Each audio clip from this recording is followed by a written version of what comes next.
Greetings and salutations, friends. As promised, we are going to talk about the Konrad Curze Primarch book. Consider this a bit of a pseudo-Horus Heresy lore breakdown, I suppose, because I did mention a while ago I was probably going to do these for the Primarch books as well, seeing as they are intended to essentially wrap up or provide key parts of the Primarch stories that are not covered in the Horus Heresy. In the case of Konrad Curze and the Night Lords, it is particularly vital because the poor bastards have gotten virtually no coverage. Which makes me quite sad. I mean, my personal favourite legion will forever be the Blood Angels and Sanguinius because, well, one, they're awesome-ass space vampires always hovering at the very edge of damnation, and because Sanguinius too is the kind of flawed hero that I really like, but the Night Lords and Konrad Curze is, like I've said previously, probably one of the most, if not the single most interesting Primarch because of the way he views the world, because of the constant conflict within him, how he knows how everything is going to happen, whilst he's constantly trying to convince himself both that fate is immutable and unavoidable, and simultaneously that it is avoidable. It is a really interesting tale, but unfortunately, the Night Lords have gotten, well, practically no coverage in the Horus Heresy series. I mean, the Primarch book on Konrad Curze is probably the most we've seen of them.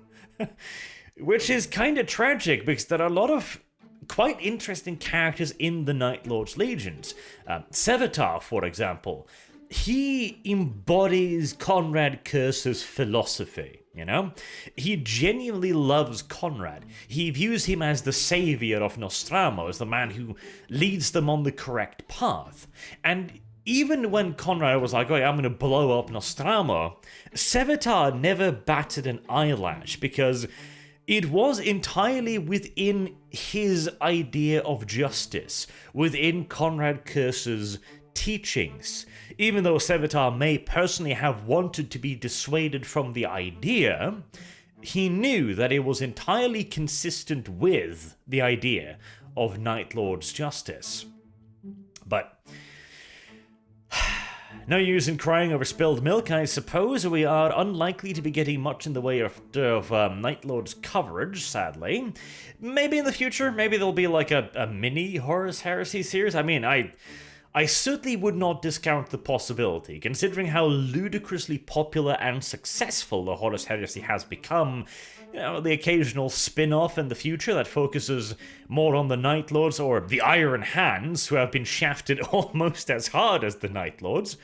I mean, at least they got a short story or two, but that's about bloody it. Ferrus Manus is another just like, come on, we need more Ferrus Manus. He just exists as a sacrificial lamb practically, but anywho. Moving beyond that, the book itself, it is a rather interesting work, but also, how do I put it? Okay. Some of you may be aware of the literary tool, I suppose we'll call it, of the so-called unreliable narrator, where you are reading a story in the point of view of a character who may not be telling you the actual truth of events, that may instead be filtering it through his own perception of reality, to put it like that. And Konrad Curze, there are two ways to look at this. Either the author of the Primarch book took a drastically different look at Konrad Curze than his previous lore had established, and took him in a very new and seemingly lore-breaking direction by making him a bit of a sadist, really, that seems to genuinely enjoy causing pain whilst still, oddly enough, attempting to resist that side of himself. Which, in and of itself, is a contradiction because Konrad Curze, when he first arrived on Nostramo, didn't know much. He had all of the raw knowledge, but none of the subtleties of it. He didn't understand the morality or the philosophy. He just understood the law. as it was written, letter by letter. And that is going to lead you to some rather interesting interpretations, since of course there is the letter of the law and the spirit of the law. And in this case, Konrad Curze was entirely incapable of interpreting the spirit or even additional consequences, like ameliorating or even exonerating circumstances.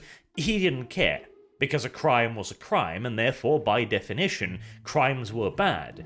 And if crimes were bad, all crimes must be prevented, otherwise you're only, you're doing half measures, aren't you? If you can't stop all crime, what is the point in stopping any crime, is how Konrad Curze was thinking. That is not the kind of mind sophisticated enough to go like, okay, I really enjoy flaying people alive, but I feel like I should feel bad about it, so I'm gonna lie to myself and try and cover it up. It's like, oh, I don't really enjoy this. Yes, I do. I do not think that the Konrad Curze, who couldn't even figure out something as relatively simple as a society built entirely on fear, is going to be a rather brittle one once that fear has been removed, e.g. the Night Haunter left Nostromo. I very much so doubt he had the mental sophistication to lie to himself in that way, because it seems as if his justification of justice is entirely internally consistent. Like, if you view the world entirely as black and white, as Konrad Curze most certainly did, then carrying out anything and everything in the name of the white, in the name of the good, is by definition justified. It is the greater good. And again, by definition, anything and everything can be justified in the name of the greater good, because it is the greater good. In fact, you are morally obliged to do everything within your power to further the greater good, because again, by definition, it is the greater good. So that is the first idea, that the author took a very, very, very different view of Konrad Curze and tried to have it so that he enjoyed the pain, that he was always dark and sadistic and evil at the core. Or, alternatively, this is all being told to us by the Konrad Curze that is writing his memoirs on sucede. The Konrad Curze that is completely and utterly crazy, that has lost complete touch with reality, that acts more like a beast on instincts at this point rather than as a man.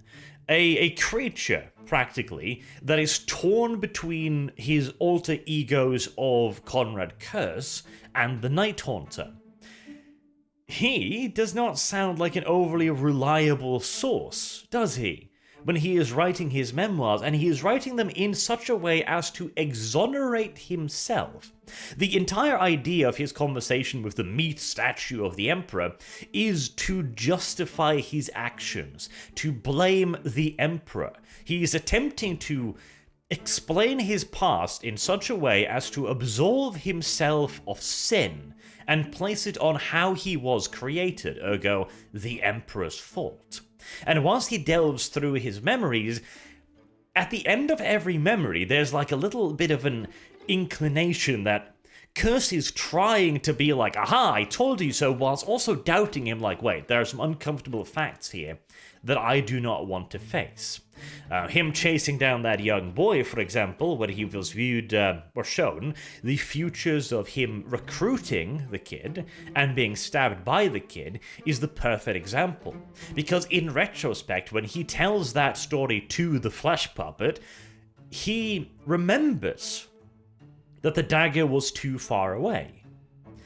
He remembers that there was no way the kid could have hurt him or killed him, or even just stabbed him in the first place. And that, you can quite clearly see, is starting to shake up his worldview again, to the point that at the end of the book, when he's marching to the chamber where he will be assassinated, he says to himself, if nothing else, this is the death I choose. This all very clearly seems to indicate that the Konrad Curze, at this point, is an unreliable narrator. He is presenting a view of the world that is heavily tilted in his own memory, his own recollection of events, in an attempt to exonerate him. And in this case, the exoneration comes from the fact that he was always a monster. He couldn't help it. Even from his earliest days, he enjoyed the pain, he enjoyed the torture, and he was just lying to himself the whole time when he said he didn't enjoy it. That is him absolving himself of sin.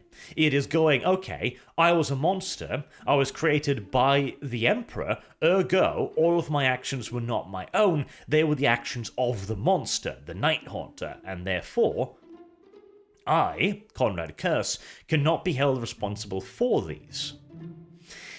I think probably this interpretation is the more charitable of the two, and also the one that I kind of chose to go with for the Konrad Curze updated video, which was essentially a bit of a more serious retelling of Konrad Curze's story. I think what I'll go to do in the future, because I'm not entirely happy with how that worked out in the end, I think it was a bit too... How do I put it? I think it was a bit too... Not serious, because I think it deserved a bit of a serious take. Like, I do occasionally make a few jokes in my videos and so on, but I try to do that according to the subject matter, you know? The first Konrad Curze video there was a lot of levity in there, because I was just doing kind of a very brutal summary of Konrad Curze, his mind, his perception, the events that surrounded him. I didn't go into a whole lot of detail, and that was, well, partially because we didn't have that much details at the time and so on. But what I think I might do in the future is I'll make like two videos on the Primarchs. I'll make a mind of video where I talk about how they think, their philosophy, what led them to the position that they were in, why they took the choices that they did. And that will be the far more serious style video, because that'll discuss the in-depth nature of the character. And then I'll do kind of a history of video, where you go through all of the various events, and I don't go into the heavy stuff, and so can add in a lot more levity to it. I think that's probably what I'm going to be doing in the future. That sounds more reasonable to me. So, in the case of the book, again, we return to the idea that if Konrad Curze is the unreliable narrator, as I think he probably is, then the book becomes a lot more interesting immediately, because then it is painting the picture of a Konrad Curze that is, as I mentioned in the full video on him, fighting between his split identities, that they're competing with one another, that they are driving one another insane. This also will explain some of the strange plot holes in the book. The competition between the two personalities, because there's one point in the book where he hunts down and slaughters a formation of Night Lord legionnaires because they were not abiding by his teachings. They were torturing a part of the population for their own enjoyment rather than for the overriding goal of causing fear, and therefore bringing the world to a swift compliance. Konrad noticed this. He hunted them down, slaughtered them all personally, and then called down an orbital bombardment practically directly on top of his position to hide the evidence. Then Sevatar and a bunch of his Atramentars come down and go looking for Konrad Curze, because they fear that he's gone completely insane. You know, he called down an orbital strike directly on top of him. You know, that's not exactly sane. Well, part of the problem here is the orbital strike is never a threat to anyone. They're like, oh my god, the entire city is being destroyed. And then they're just standing around, you know, having a calm little conversation, chit-chatting, talking to the Raven Guard, shit like that. Like, that is probably just a little bit of poor writing.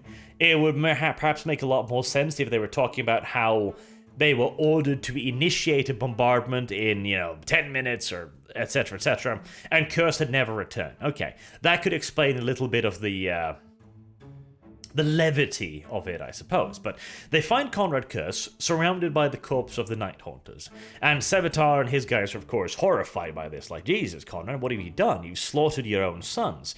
And Konrad basically explains that it's because they were inflicting pain with no purpose, which again seems to contradict the idea that he was just a sadist. That's quite the reaction in that case. And Sevatar's like, okay, well, we're gonna assume that's true, because, Primarch is bloody saying it.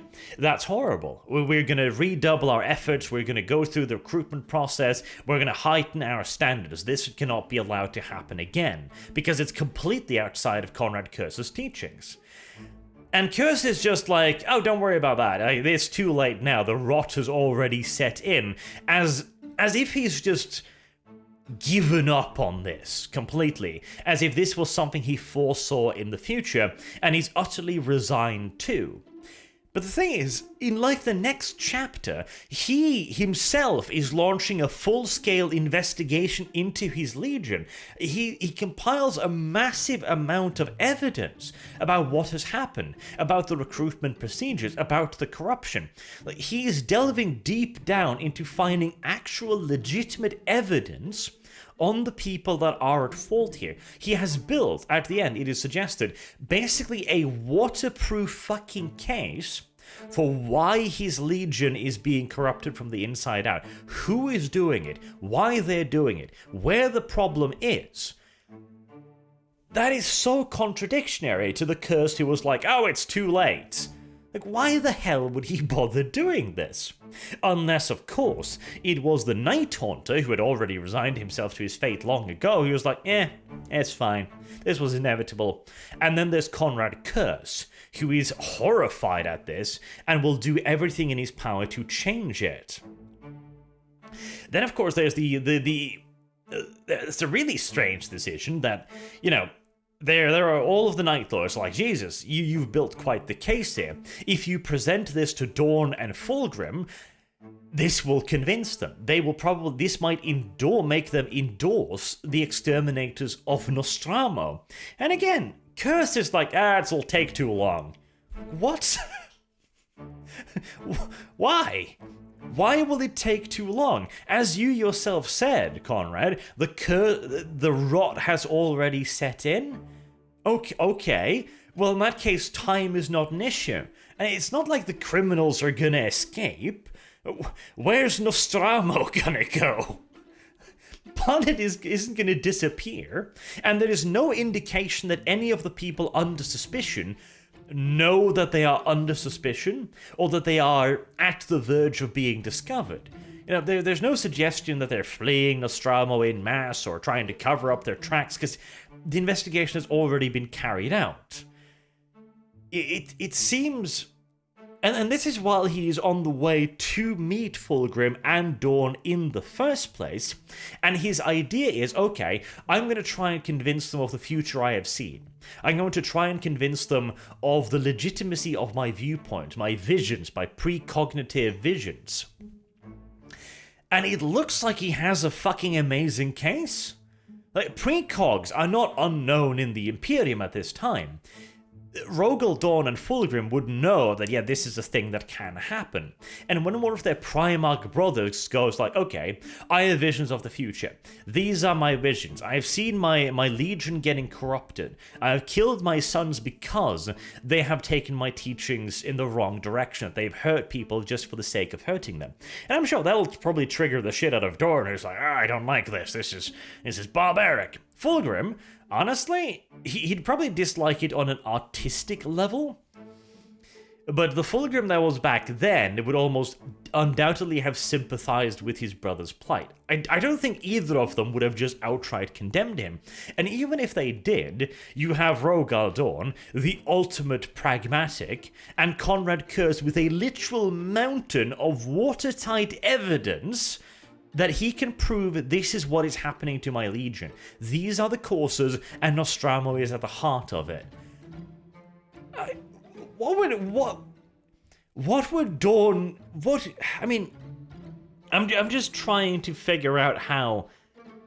again, it's not like Konrad doesn't know this. Konrad was not, as he said, he wasn't friends with any of his brothers, but he knew them. He respected some of them, even loved some of them. I don't believe for an instant that he was so ignorant of Rogal Dorn's personality that he wouldn't know that evidence might sway him? Because hell, if he genuinely believed that there was absolutely no way whatsoever to convince Rogal Dorn of any of this, why the hell would he go to him in the first place? That's ridiculous, surely. Now, there's of course also the, this is a genuine mistake on behalf of the author, I think, or it might be also a little bit of a misinterpretation, because I believe originally Konrad Curze was overcome with a vision, and Fulgrim was with him when the vision struck. And Fulgrim, of course, was very worried what was wrong with his brother, and so asked him what was up. And Konrad Curze essentially confessed to Fulgrim. And then Fulgrim, in turn, really worried by this, went and told Dorn, who confronted Curze and was like, how dare you? How can you say this about our father? How can you say he'd assassinate you? And so on. And then Curze just completely snapped and attacked Dorn. Which, again, that is a part of his split personality, but he had the evidence. Like, this isn't like statement against statement. The only explanation seems to be that the Night Haunter overcame Konrad and forced him, basically, to attack Rogal Dorn. Which is also, followed through by the fact that he was found standing over Dorn, crying, as if he had just realized, like, shit, I was overcome, I didn't know I was doing, and this has condemned me. Like, from here, there's no way back, So there are definitely some strange little inconsistencies in the book, absolutely. But I do believe that by and large, it paints a pretty damn interesting picture of Konrad. That is with, of course, again, the charitable interpretation, I suppose, but I believe that the book itself, the way it's written and presented, reinforces the idea of Konrad as the unreliable narrator, rather than it just being a little bit too much in the way of author freedoms, This too has been a little bit of an issue within Black Library too, in recent history, where they do tend to step over their bounds a little bit, introducing out-of-world political issues to 40k, like characters suddenly starting to use strange-ass gender pronouns which have absolutely no history in the 41st millennium, and so on. But as I always say, by and large, Black Library authors have been very good at keeping their personal nonsense out of the 41st millennium. But again, I do believe that the charitable interpretation here is probably backed up by the book itself. Another really interesting part is Konrad's interpretation of the future. So, with the issue of the kid, again, that he hunted down and he saw the two futures, before that, he was talking about how the visions worked. Now, in the old lore, he had a beautiful quote from Konrad Curze, which I really, really liked, where Konrad described his gift, or curse, of precognition as the following. My visions are accurate, just often enough to make it impossible for me to ignore them. Like, that's a really cool interpretation, because that would explain a lot of the reasons why he acts on visions and also does not act on visions. Like, that brings us back to the corruption of his legion. If he knew, inevitably, that the rot would set in, surely he would have put in place harsher security measures from the very get-go, If he knew for a fact my legion will become corrupt, and the corruption will stem from Nostromo, because, well, it's the only place they goddamn recruit from, then surely he would have put in place a organization on Nostromo. Like he did. He actually created an organization called the Council to rule Nostromo in his absence, but they apparently had very little real authority, to the point where they were just completely overthrown. But you would think he would have a vast governmental body that is worried with nothing else but the vetting of recruits, the checking of recruits, the control of the process required to recruit them, and of course reporting back to the Primarch and his trusted advisors, because he did have trusted advisors. In fact, he chose his equerry precisely because he knew that the equerry genuinely cared for Konrad Curze, that his loyalty to him was absolute. So it's not like he didn't have anyone he could trust. I've sort of lost the track of where I was. Oh yes, the future thing. So first he says that he knows the one true future. There are many futures, but he knows the one true future because it has a certain feel to him, suggesting that he is able to tell apart the futures. Now, of course, then you come to the case where, the kid was going to stab him, but the knife was too far away, which shows us immediately that Konrad can't actually tell apart the futures, which suggests again that the only reason why this one future is special is because that is the future that the Night Haunter, his alter ego, or you could perhaps go so far as to say his chaos corruption, is trying to beckon him towards, is nagging him towards. The way he arrived on Nostromo, on the other side of the goddamn galaxy, suggests that he had probably spent a bit more time in the warp than most of his brothers. Well, the fact that he is also patently insane, that too might suggest that he's been in there for a little bit longer than necessarily healthy. But that also returns us back to the idea of Konrad Curze's visions, why he doesn't act on them, and why he seems to not give a shit. He's like, on the one hand, he is so clearly struggling against it, launching the massive fuck-off huge investigation into his legion, and at the same time being completely and utterly apathetic towards the idea. It's already too late, the rot has set in. And then mere moments later, like, oh no, we can't wait, it's urgent, we act now. That, I can't explain that as easily by the idea of split personality. To some degree you can, to some degree it's just his personal, actions and so on, but you would think that Konrad himself would be reacting to this, unless you could maybe say that he has extreme bouts of emotions and, melancholy, like he just... He wakes up one morning and he's just so depressed that he doesn't give a shit. And then the next day he's energetic, tries to do something, and the next day is completely apathetic again. You could perhaps, that could perhaps work. But that, of course, doesn't explain the inactions of his command structure around him, the inactivity of his equerry, whose name I've forgotten again now, or Sevatar, who both... Sevatar had the balls to go against Curze to the point of Curze officially sanctioning him and giving him the red gauntlet, which means that Konrad had marked him for death at the time of the Primarch's choosing. It doesn't seem as if Sevatar is the guy to just be like, oh yeah, yes, massa, I'll just do whatever you want.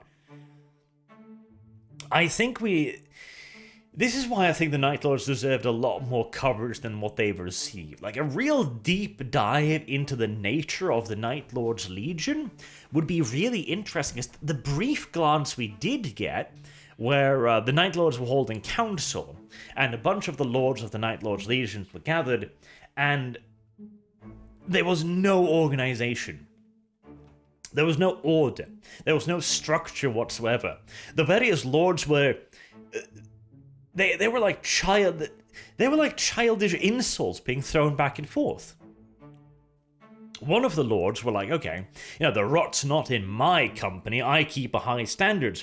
And one of the other lords literally goes like, hey, rot's not in my company, I hold a bigger standard. Like, fucking hell. Could you imagine that in a war council run by Gilliman? Or Fulgrim, or Dawn, or Horus, or fucking any one of them. Like, open mocking hostility amongst the leaders. And Konrad's just standing there, like, not giving a shit. Really? Konrad Curze, the Night Haunter, a man whose view on justice is so utterly fucking complete and absolute that demands respect through fear and terror, is just sitting there. And he has launched an investigation into the rot of his legion, and he sees the rot right in front of him, and no reaction. That is odd. Like, this is the same Konrad Curze who catches a man stealing. Was it a murder? I think it was a murder in the older law, where a man murdered a man because he had killed a family member. And Konrad Curze then goes out of his way to hunt down that man's family and flay them alive in front of him as to really send a fucking message. This is the Konrad Curze that has thrown people off buildings for stealing food whilst starving. And he is willing to put up with this kind of shit on behalf of his lords that he probably knows are guilty. I mean, again, before that, he slaughtered an entire fucking unit. I think it was a squad-sized unit, or perhaps more, of his own sons because they had overstepped their bounds. Again, it seems to be it's entirely contradictory, both to the nature of Konrad Curze and the Night Haunter. I mean, hell, if the Night Haunter really did believe that the rot was in the Legion, you know what Konrad Curze would have done in all due reality? He would have just gone into his Legion and literally hunted down every last fucking one of them and made such a horrifying example of them that no one else would consider doing it again. Like, that is the disconnect between the two Konrad Curzes. And that is also where I believe the dual personalities comes into play. On Nostramo, he was Konrad Curze, always looking for the perfect society. Whilst when he was under the Great Crusade, he was leaning more and more towards the Night Haunter, and so was kind of actively attempting to bring about the bad future, even though, of course, the other personality was resisting that. At least that seems to be the most proper interpretation that isn't just the writer fucked up. And to a degree, I do believe that it is a case of writeritis here, because again, I don't care which one was in like overall charge at that point. The Night Haunter would never just stand by and be like, and hell, even the idea of launching the investigation. You know what I think Konrad would actually have done? I think he would have found enough evidence to find one guilty person, one Night Lord Legionnaire that he could say was guilty, and hell, he already had. He had an entire squad of them. He would then have murdered that guy, dragged his corpse back to his chamber, and devoured his fucking brain. And through that, just like he did on Nostramo, he would learn their memories, and he'd be like, okay, this, and this guy are also in on it. Then he'd go to them, drag them off to his chamber, torture them slow whilst televising it across the fleet, and then devour their brains. And go like, okay, so this guy knew of this guy, and this guy knew of that guy, and so on. That is what Konrad Curze would have done to his legion. Still though, it's a good book. I really did enjoy the book, but I think Konrad as a character, he needs more time in the oven, I think. Honestly, I am now genuinely sitting here considering making like a third Konrad Curze movie. I might actually give Konrad Curze the same treatment as well and do the mind of Konrad Curze and the history of Konrad Curze at some point as well. But I'm not going to do that immediately. Like, don't worry. I know there are other Primarchs. I'm probably going to cover all of those first, and then I'm going to do that one because I'm so like dissatisfied and satisfied at the same time with my interpretation of him. Like, I think it makes sense from all the information we have, but at the same time, I don't think it makes sense from the character standpoint of Konrad Curze, if that makes any sense. Anywho, I've been rambling on for long enough. So, the Konrad Curze Primarch book. If you like Konrad Curze, absolutely look it up. It is very well written, it's got some very cool scenes in it, and it does give a lot of cool insight into Curze and his relationship with the Emperor. But I do think you need to approach it with the apparent fact in mind that Konrad is going to be the unreliable narrator. At least, that seems to have made a lot more sense to me after reading it. Anywho, what do you guys think? Do you agree with this? Do you disagree? Do you think perhaps that Konrad always was a bit of a sadistic bastard? I mean, I can certainly see the argument for it. You have to be a pretty cold motherfucker to torture someone to death, to torture their family to death in front of them, and basically be like, well, I mean, this does suck, but it's for the good of all. But at the same time, we all know that there's been a plentiful genocide carried out through history by people who genuinely believed that they were doing absolutely nothing wrong. So, you could say that it sounds inhuman, but in reality, I would actually argue that it sounds thoroughly human.